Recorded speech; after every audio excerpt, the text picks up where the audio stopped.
우리가 알고 있는 친환경은 진짜 친환경일까? 친환경의 본질은 무엇이고 우리가 친환경을 위해 무엇을 실천하고 변화해야 할까? 친환경의 현황과 진실을 알아보자. 친환경이란 환경적이고 지구 환경을 파괴하지 않는 것을 의미한다. 산업혁명 이후 인류의 발전은 급속도로 이루어졌고 전 세계 인구수는 80억에 도달했다. 인류의 발전과 함께 자연은 더 이상 스스로 정화할 수 없는 임계점에 도달했고 대기, 수질, 토양, 해양 오염 등 인류가 직면한 환경 문제는 무수히 많다. 그동안 환경 문제로 외면한 채 발전을 위해서만 달려왔지만 이제서야 돌아보니 환경 문제는 실제로 인류의 존망을 크게 위협하고 있다. 특히나 이런 환경 문제들은 지구의 자연 정화 능력을 뛰어넘어 오염을 가속하고 기후변화를 일으켜 각종 자연재해를 발생시키고 있다. 사막은 점점 넓어지고 있으며 빙하가 녹고 있고 폭염과 같은 각종 기상이변과 대규모 산불이 발생하는 빈도도 증가하고 있다. 이러한 현상은 수백만 년간 특정 환경에 적응하고 번식해왔던 생물들이 서식지 파괴로 인해 멸종 위기에 처하게 만들었다. 이는 지구의 생물 다양성을 위협하며 생물 다양성의 감소는 인류에게도 직접적인 위협이다. 생태계에서 각종 생물들은 서로 의존하고 있으며 식량난이나 질병 전파 등 인류의 생존과 밀접한 연관이 있다.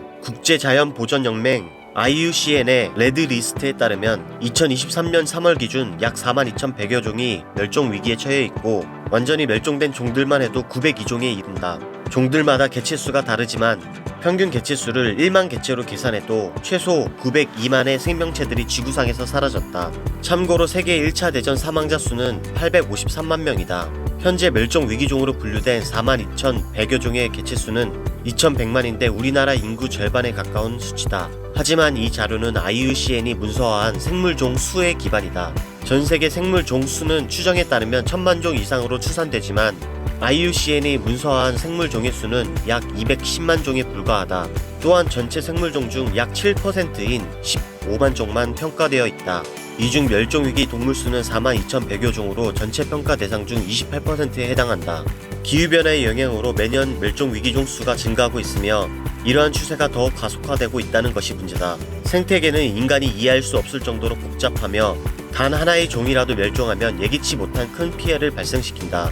중국의 제사의 운동 때 참새를 사냥하면서 포식자가 없어진 메뚜기는 폭발적으로 번식해 농작물에 막대한 피해를 끼쳤으며 질병 매개체인 모기 파리는 전염병을 퍼뜨리며 인명피해를 가져왔다.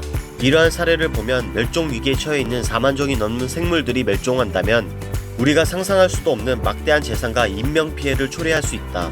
이처럼 환경 파괴로 인한 기후변화는 인류의 큰 위협이 되고 있다.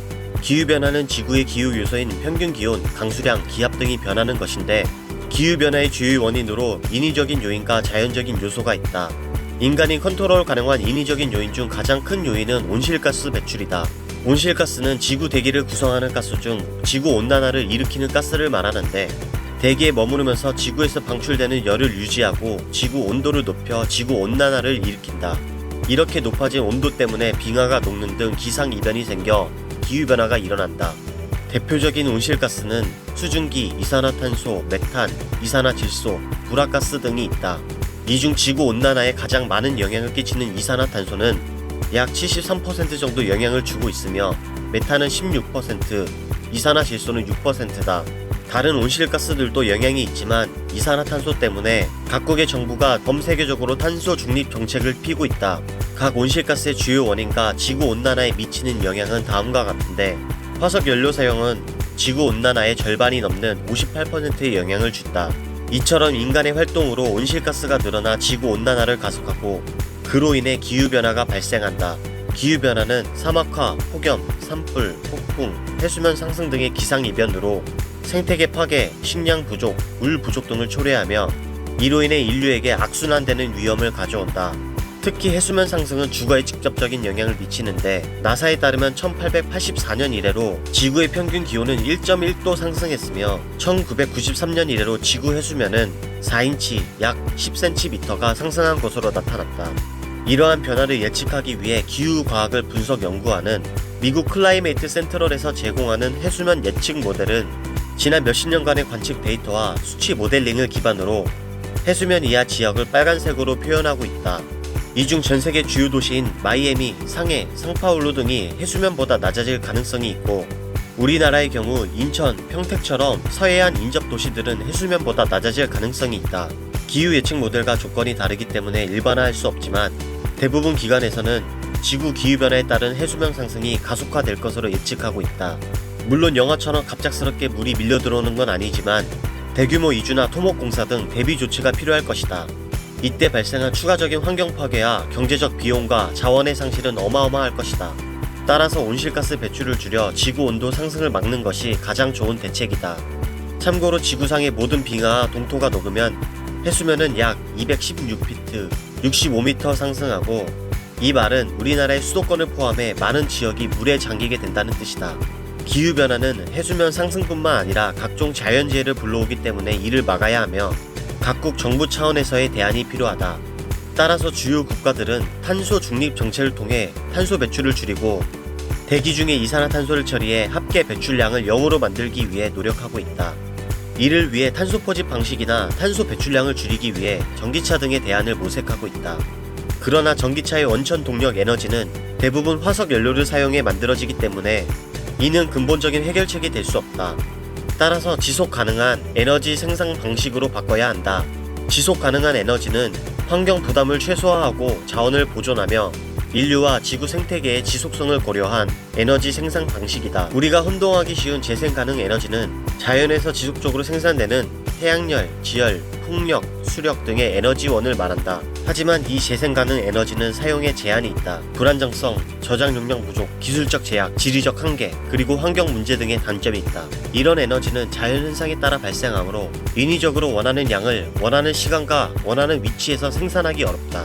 풍력과 수력은 입지 선정이 어렵고 태양열은 일사량을, 태양광은 일조량 영향이 크다. 이런 발전소들은 건설 단계의 환경 파괴 문제가 큰데 풍력은 새들의 죽음과 발전기 모터 제로인 히토르 채굴 과정에서, 수력은 동물들의 생태계와 수질 오염 발생을, 태양열은 지별판, 태양광은 전지 제조 과정에서 발생하는 환경 오염 등이 있다. 이처럼 이 세상에는 100% 친환경은 절대 없다. 인류가 먹기 위해 농작물을 재배하고 가축을 기르고 입기 위해 옷감을 만들어 염색을 하고 거주하기 위해 건물을 만들면서 환경 파괴가 발생한다. 이런 인류의 의식주 활동은 직접 간접적으로 지구 환경 파괴를 일으킨다. 우리 눈에 보이지 않을 뿐 인위적으로 만들어진 모든 것들은 에너지를 소모하고 환경 파괴가 동반된다.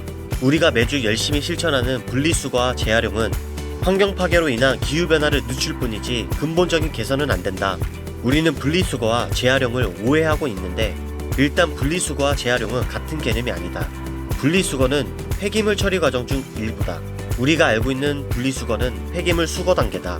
재활용 선별업체 등이 폐기물 처리 시설에서 분류 및 처리 방식을 결정하는데 재활용은 이 폐기 처리 방식 중 하나다. 또한 우리는 재활용을 다시 사용 가능한 원자재로의 변환되는 것이라고 생각하지만 다시 사용하기 위해 비용과 에너지 소모가 많아서 제한적이며 오히려 소각, 매립 등으로 처리되는 비율이 높다. 우리나라의 재활용률은 비교적 높지만 재활용 선별업체로 들어간 폐기물만 집계한 방식이라서 신빙성 있는 자료가 아니다. 신빙성 있는 자료가 되려면 재활용 선별업체에서 최종적으로 폐기물을 처리하고 집계한 자료를 취합해야 하는데 관리할 인력과 자원이 없어서 신뢰성이 떨어진다. 세계은행의 전세계 지역별 폐기물 처리 비중을 보면 재활용의 실상을 알 수 있는데 북아메리카와 유럽의 경우 전체 폐기물 중 각각 33%, 20%로 재활용을 하고 있다. 각 지역별 폐기물 발생량을 처리 비율로 계산해보면 전세계 재활용 비율은 겨우 12% 정도며 매립은 36%, 소각은 13%다.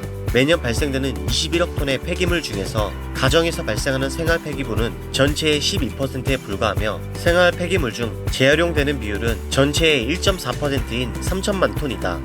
따라서 개별 가정의 분리수거 노력만으로는 영향이 제한적이다. 환경 문제 해결을 위해선 전 세계적인 차원에서 노력해야 한다. 정부와 개인 모두 환경 파괴의 심각성을 인식하고 줄이기 위해 노력을 해야 한다. 또한 상대적으로 친환경인 원천 에너지를 찾아야 한다. 이 상대적으로 친환경인 에너지를 구별하려면 각 에너지원들의 생애 주기를 통해 평가를 해야 하는데 에너지 생산을 위한 원료 채취, 소모량, 발전소 건설을 위한 필요 면적, 건설 시의 환경 파괴, 건설에 드는 자재, 에너지 효율, 공급 안정성, 재활용 및 폐기 등 넓은 시야에서 에너지를 평가해야 한다. 태양열 발전을 만들려면 금속이 많이 필요하고 이를 녹이는 과정에서 많은 에너지가 소모된다. 이렇듯 에너지 소모가 된다는 말은 다른 형태로 환경 파괴를 하고 있다는 것이다. 태양열 발전은 건설에 많은 에너지를 소모하고 바이오매스와 원자력 발전소는 상대적으로 에너지 소모가 적다. 미국 오스틴 텍사스 대학교 에너지 연구소는 이런 요소를 고려해 생애 주기 기준으로 탄소 발생량을 비교하고 분석했다. 결과적으로 풍력 발전과 원자력 발전은 다른 에너지원에 비해서 상대적으로 친환경임을 확인할 수 있다. 또한 인간이 자연을 컨트롤할 수 없기 때문에 자연에서 얻는 에너지원들은 공급 안정성 부분을 생각하면 주 원천 에너지로 사용이 힘들다. 그렇다면 상대적으로 원자력 발전이 주 원천 에너지로 적합하다. 탄소 배출은 거의 없어 기후변화에 큰 영향을 주지 않는다는 장점이 있다. 유럽연합에서 원자력 발전을 친환경 에너지로 지정하고 그린 텍소노미에 포함시켰으며 주요 선진국들도 원자력 발전소 확충을 위한 노력을 하고 있다. 프랑스의 경우 소규모 원자력 발전소를 도시마다 짓기 위한 준비를 하고 있으며 중국의 경우 2030년까지 150개의 추가 원자력 발전소를 건설할 계획을 세웠다. 선진국들이 원자력 발전소 건설에 집중하는 이유는 기술 발전으로 안정성을 크게 향상시켰고 또한 에너지 효율이 높고 원하는 양의 에너지를 원하는 시간과 장소에 공급이 가능하면서도 가장 중요한 탄소 배출량 감소를 효과적으로 줄일 수 있기 때문이다. 하지만 핵분열을 이용한 원자력 발전은 핵 폐기물 오염과 안전 문제 때문에 완벽한 원천 에너지원은 아니다. 반면 상대적으로 오염이 덜하고 더욱 효율적이고 안전한 에너지원인 핵융합 원자력 발전이 있다. 핵분열과 핵융합 방식은 간단하게 말해서 나누고 합치는 방식의 차이인데 핵분열은 우라늄처럼 무거운 원소를 나눠 에너지를 만들고 핵융합은 수소처럼 가벼운 원소를 합쳐 에너지를 만든다. 우리가 흔히 아는 원자폭탄은 핵분열을 이용한 것이고 수소폭탄은 핵융합을 이용한 것이다. 이 핵융합 발전은 핵분열보다 상대적으로 안전하고 방사성 폐기물이 적은 에너지원이다. 탄소 배출량도 거의 없으니 주 에너지원으로 사용하기 적합하다. 하지만 태양처럼 1억 도가 넘는 플라즈마를 안정적으로 가두어 놓는 기술은 현재 없고 실험 단계이기 때문에 안정화를 거쳐 상용화까진 많은 시간과 노력이 필요한 에너지원이다. 상대적으로 친환경인 에너지원으로 대체하고 기술을 개발하는 노력들은 지구 환경 보호에 큰 역할을 한다. 기후변화는 현대사회가 직면한 위험 중 하나로 인류의 건강과 지구의 생태계에도 큰 영향을 미친다. 개인의 환경 보호 노력도 중요하지만 이 복잡한 문제는 전 세계적인 차원에서의 접근이 필요하다. 사회 구성원 전체가 조금 더 환경에 관심을 가지고 생애 주기를 고려한 환경 친화 정책을 지지하면 변화가 가능하다. 이러한 관심들이 환경 보호를 위한 국제 협력과